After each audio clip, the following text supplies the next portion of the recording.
Hello viewers, আসসালামু আলাইকুম। সবাই কেমন আছেন? আজকে আমি আপনাদের জন্য একটা গুরুত্বপূর্ণ ভিডিও নিয়ে এসেছি, আর সেটা হচ্ছে কিভাবে আপনারা একটা মানুষের শরীর থেকে, মানুষের বডি থেকে কামিজের মাপটা নেবেন একদম সঠিক নিয়মে। তো সেটাই আমি আজকে আপনাদের প্র্যাকটিক্যালে একদম দেখিয়ে দেব। তো আপনারা একটা জিনিস মনে রাখবেন, সেটা হচ্ছে যে কোনো ড্রেসই বানান না কেন, আপনারা যদি সেই বানানোর মাপটাই যদি ঠিকমতো না জানেন, মাপটাই যদি ঠিকমতো নিতে না জানেন, যে কিভাবে আপনারা একটা পুরনো জামা থেকে মাপ নেবেন, একটা পুরনো কামিজ থেকে মাপ নেবেন, পুরনো জিনিস থেকে মাপ নেবেন, তারপর একটা মানুষের শরীর থেকে মাপ নেবেন, বডি থেকে মাপ নেবেন, তো এই সকল বিষয় যদি আপনার কোনো আইডিয়াই না থাকে, তাহলে আপনি কিভাবে কাজ করবেন বলেন?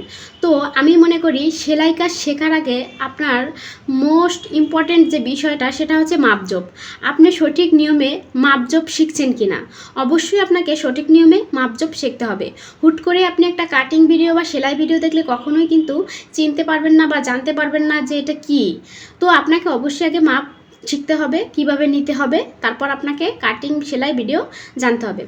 তো ভিউয়ার্স, আমি আপনাদের উদ্দেশ্যে একটা কথা বলতে চাই, সেটা হচ্ছে আপনারা যারা নতুন সেলাই কাজ শিখতে চাচ্ছেন, তাদের জন্য আমি এই চ্যানেলটিতে এখন প্রতিনিয়ত কিভাবে ড্রেস কাটিং করতে হয়, কিভাবে ড্রেস বানাতে হয়, তারপর মেশিন চালানোর বিষয়ে, মেশিনের টুকিটাকি খুঁটিনাটি সব বিষয়েই আপনাদের মাঝে নিয়ে আসবো। একটা মেয়ের যত ধরনের ড্রেস লাগে, ব্রাইডাল থেকে শুরু করে সব ধরনের ড্রেস বানানো ভিডিওগুলো আমি আপনাদের মাঝে দিয়ে থাকবো ইনশাল্লাহ। তো আপনারা যারা নতুন আছেন, কাজ শিখতে চাচ্ছেন, তারা কিন্তু অবশ্যই চ্যানেলটি সাবস্ক্রাইব করে চ্যানেলের সাথে থাকবে। তারা সবাই শুরু থেকেই দেখতে পারবেন যে আমি একদম শুরু থেকে শিখিয়ে দেব, মাপ থেকে শুরু করে টেইলারিংয়ের যত কিছু আছে সূত্র অনুযায়ী একদম হাতে কলমে শিখিয়ে দেবো আপনাদের ইনশাল্লাহ। ছোট বেবিদের থেকে শুরু করে সব ধরনের মানুষের পোশাক আমি বানানোর ভিডিও আপনাদের মাঝে এখন থেকে নিয়মিত দিয়ে থাকব। তো আমি এই ভিডিও ডেসক্রিপশনে আপনাদের একটা লিঙ্ক দিয়ে দেবো, সেটা হচ্ছে কিভাবে পুরনো কামিজ থেকে মাপ নেবেন। সেই ভিডিওর লিঙ্কটা আমি এই ভিডিওর ডেসক্রিপশনে দিয়ে দেবো, সেটা আপনারা দেখে নিতে পারেন। আর এই ভিডিও থেকে আপনারা অবশ্যই দেখে নেবেন যে কিভাবে বডি থেকে মাপ নিতে হয়। তো ভিডিওটা শুরু থেকে শেষ পর্যন্ত দেখে নেবেন। আর আপনাদের যদি কোনো কমেন্টস থাকে, অবশ্যই কিন্তু ভিডিওতে কমেন্টস করবেন। আর কোন বিষয় ভিডিও পেতে চান, টেইলারিং বিষয় কোন বিষয়ে জানতে চান, সেটাও কিন্তু অবশ্যই কমেন্ট করবেন। সেই বিষয়টা নিয়ে আমি আবার আপনাদের জন্য ভিডিও নিয়ে আসবো ইনশাল্লাহ। তো চলো শুরু করি আমরা কিভাবে মাপ নিতে হয় সেই ভিডিওটা দেখার জন্য। তো এই যে আমি আমার মেয়েকে এখানে দাঁড় করাইছি, এখন ওর বডি থেকে একটা কিভাবে কামিজের মাপ নিতে হয় সেটাই আপনাদের দেখাবো। আপনারা ভিডিওটা সুন্দর মতো শেষ পর্যন্ত দেখবেন, নাহলে কিন্তু কিছুই বুঝবেন না। তো প্রথমে এই যে আমি বডির মাপ নিয়েছি, এভাবে হাত উঁচু করে সুন্দর মতো বড় মানুষের নিপনের মাঝ বরাবর ধরতে হবে, বুকের নিপনের মাঝ বরাবর 1/2 ইঞ্চি পরিমাণে জায়গা ফাঁকা রেখে তারপর কিন্তু এই মাপটা নিতে হবে। তারপর এই যে পেটের মাপটা নেবেন, তারপর এখান থেকে কোমরের মাপটা নেবেন।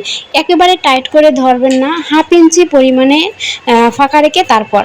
তো এখন লম্বার মাপটা আমি এই যে শোল্ডার কাঁধ, মানে কাঁধের একদম সেলাই যে থাকে জামার, ওইখান থেকে ধরে লম্বাটা যতটুকু নেবেন ঠিক ততটুকু লম্বাটা নেবেন।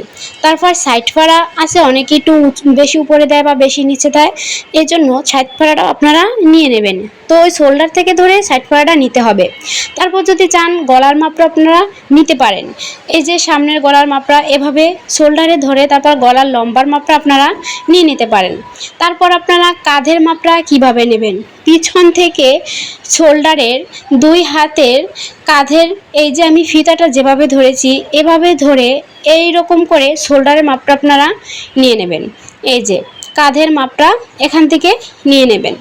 তারপর হাতার মাপটা কিভাবে নেবেন, আপনার হাতা যে সেলাই শুরু হবে সেই সেলাই থেকে ধরে হাতার লম্বাটা আপনারা যতদূর পর্যন্ত দিতে চাচ্ছেন ঠিক ততদূর পর্যন্তই লম্বার মাপটা নেবেন। তো ফিতাটা আমি কোথায় কোথায় রাখি সেটা কিন্তু অবশ্যই ফলো করবেন। তারপর হাতার মোহরির মাপটা এই যে এভাবে ধরে, কেউ লুজ পরে কেউ টাইট পরে ফিটিং পরে, এটা আপনাদের মত অনুযায়ী তারপর নিয়ে নেবেন। এভাবে হাতার মোহরিটাও নিয়ে নেবেন। তো এভাবেই মূলত কিন্তু একটা কামিজের মাপ নিতে হয়। পরবর্তী ভিডিওতে আমি সেলোয়ারের মাপটা সঠিকভাবে দেখাই দেবো যে কিভাবে নিতে হয়, কিভাবে হাইয়ের মাপ নিতে হয়, কিভাবে মানে সব কিছু দেখাই দেবো। সেলোয়ারের যে মাপটা, চুড়ি সেলোয়ারের, তারপর প্লাজো সেলোয়ারের, প্রত্যেকটা সেলোয়ারের মাপটা আমি দেখাই দেবো ইনশাল্লাহ। তো আপনারা যারা নতুন আছেন তারা কিন্তু অবশ্যই চ্যানেলটি সাবস্ক্রাইব করে চ্যানেলের সাথে থাকবে এরকম প্রতিনিয়ত সেলাইয়ের কাজ শেখার জন্য। নতুন নতুন টিপসগুলো আমি কিন্তু অবশ্যই দিয়ে থাকবো। আজকে পর্যন্তই, সবাই ভালো থাকবে, সুস্থ থাকবে। আল্লাহ হাফেজ।